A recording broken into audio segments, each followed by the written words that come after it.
Jambo kubwa sisi ni kutoa matokeo, na kauli yangu na Mheshimiwa Waziri kwa kweli ni kupata matokeo ambayo ni chanya. Kama jinsi ambavyo mmekuwa mkifanya vizuri, tuendelee kufanya vizuri zaidi, kuwasaidia Watanzania hasa kuweza kurasimisha biashara zao, na utoaji wa leseni usiwe kikwazo kwa wafanyabiashara, wawe wa ndani ya nchi, lakini pia wafanyabiashara wa nje ya nchi wanaokuja. Katika usajili wa makampuni na maeneo ya biashara, swala la elimu ni muhimu zaidi. Taarifa ziwe zinawafikia Watanzania, kila kinachobadilika, kila kipya kinachokuja, kila ambacho kuna maeneo ambayo mnaona wanakwama zaidi, hapo lazima tuyatatue na kuyatanzua na kuyatolea elimu.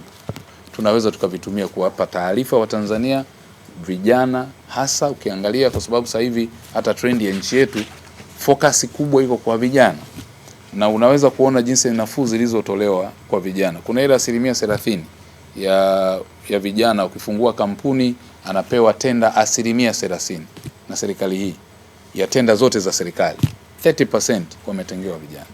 Lakini pia kwa vijana hapo unaona kuna ile wana mfumo wa ukopeshaji mikopo ya 10% kwenye kila halmashauri, na sasa wameshaanza kutoa kwenye halmashauri mbalimbali.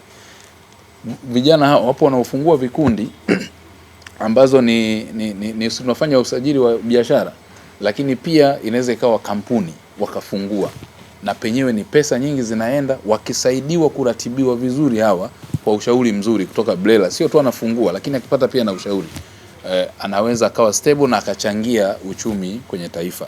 Lakini pia tumeendelea kupambana na changamoto ya ukosekanaji wa ajira.